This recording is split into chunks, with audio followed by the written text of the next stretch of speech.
कभी नोटिस किया है कि हम लोग कुछ देर के लिए भी अकेले नहीं रह पाते? लिफ्ट में खड़े हो फोन, खाना खा रहे हो फोन, वीडियो लोड हो रहा है 3 सेकंड के लिए तो भी फोन। और सबसे वियर्ड पार्ट है कि हम सबको लगता है ये नॉर्मल है, बट इट्स नॉट। पहले मैं सोचती थी कि मे बी हमारी जनरेशन ही लेजी हो गई है, लेकिन फिर मैंने एक दिन खुद से ऑब्जर्व किया कि मैं यूट्यूब पे एक वीडियो देखकर रुक नहीं रही हूँ। फिर मैंने एक दिन नोटिस किया कि मैं यूट्यूब पे वीडियो देख रही थी, देन कोई लिंक आई, उस पर मैंने क्लिक किया, फिर मैं किसी दूसरे वेबसाइट पे चली गई, वहाँ से मैं कहीं और, फिर नोटिफिकेशंस, एंड ऐसे ही लूप में अटकी रही। फिर सडनली मुझे याद भी नहीं था कि ओरिजिनल वीडियो क्या थी, and that genuinely scared me, because ये सिर्फ डिस्ट्रैक्शन नहीं था, मेरा ब्रेन कॉन्स्टेंट स्टिमुलेशन का एडिक्टेड हो चुका था, एंड शायद तुम्हारा भी। There's this famous statistics online कि human attention span around 8 second तक गिर गया है। सच क्या है, एग्जैक्ट नंबर क्या है, ऑनेस्टली उससे ज़्यादा इम्पॉर्टेंट एक और चीज़ है।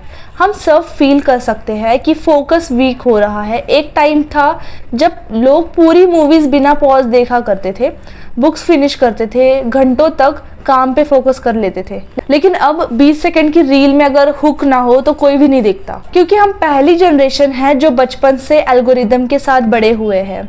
ये बात मुझे बहुत लेट समझ आई कि इंस्टाग्राम, यूट्यूब, एप्स ये सिर्फ एंटरटेनमेंट प्लेटफॉर्म नहीं है, ये अटेंशन कंपनीज हैं। इनका गोल ये नहीं होता कि तुम ऐप यूज़ करके खुश फील करो, इनका गोल ये होता है कि तुम उस ऐप से बाहर ही ना निकलो। इसलिए वो अलग अलग हुक्स यूज़ करते हैं, अलग अलग एड्स, अलग अलग पैटर्न्स यूज़ करते हैं। हर चीज़ ऐसे डिज़ाइन की गई है ताकि तुम हुक्ड रहो, उसमें ही अटके रहो। और स्कैरी पार्ट ये है कि ये सब वर्क होता है। ब्रेन रॉट सुनने में भले ही ऐसी वैसी चीज़ लगे, लेकिन ये बहुत ही खतरनाक चीज़ है। जैसे ही तुम स्टडी करने बैठो, 2 मिनट बाद तुरंत फ़ोन देखने का मन करता है। तुम मूवीज़ देख रहे हो, साथ में स्क्रॉलिंग भी चल रही होती है, तुम्हारे पास फ्री टाइम होता है, बट माइंड काम नहीं होता। Constant noise, constant stimulation, constant need to consume something, और धीरे धीरे नॉर्मल लाइफ बोरिंग लगने लगती है। साइलेंस बोरिंग लगता है, बुक्स बोरिंग लगती है, स्लो कन्वर्सेशंस बोरिंग लगते हैं। Not because those things are bad,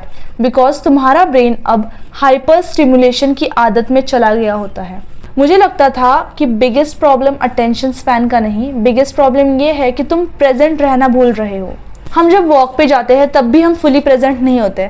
जब फ्रेंड्स के साथ होते हैं, उनके साथ होते हुए भी फ़ोन चेक करना, वॉक पे फ़ोन चेक करना। तो कोई नई चीज़ करने जाओ तब भी एक थॉट आता है कि इसकी स्टोरी डालूँ, इसका स्टेटस डालूँ। इंस्टेड ऑफ उस एक्सपीरियंस को एक्सपीरियंस करने की जगह तुम स्टोरी डालने का सोचते हो। And I am not judging, हम सब सेम चीज़ फील कर रहे हैं, but imagine this honestly, a whole generation that can not sit alone with the own thoughts anymore.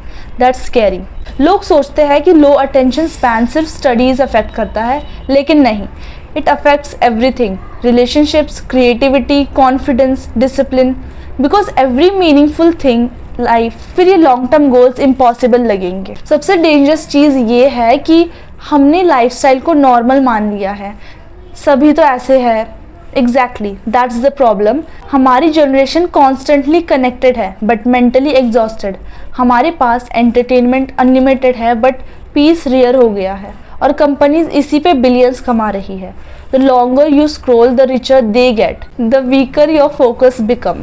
मुझे नहीं लगता सॉल्यूशन इंटरनेट क्विट करना है, that's unrealistic. Maybe we need to teach our brains how to slow down again. Maybe. और एक free second feel करना ज़रूरी नहीं है। बोर्डम एक्चुअली हेल्दी है। एक्चुअली साइलेंस डरावना नहीं है, तुम्हें साइलेंस में रहना सीखना होगा। बोर्डम एक्चुअली हेल्दी चीज़ है, क्योंकि बोर्डम की किसी को आदत नहीं है, तो मोस्ट लोग जब भी बोर होते हैं तुरंत फ़ोन निकाल देते हैं। फ़ोन थोड़ी देर दूर रखना, वॉक बिना म्यूज़िक के करना, लॉन्ग वीडियोज़ देखना, बुक पढ़ना, नोटिफिकेशंस को ऑफ करना। स्टार्टिंग में बोरिंग लगेगा, लेकिन after some times you start feeling human again. Maybe our generation isn't weak, maybe we are just overstimulated, and honestly there's a huge difference between those two things, because overstimulation can be fixed, but पहले हमें admit करना होगा something is wrong, not with us but with the way our attention is being used every single day. And the people who take back control of their life, they'll probably have the biggest advantage in the future.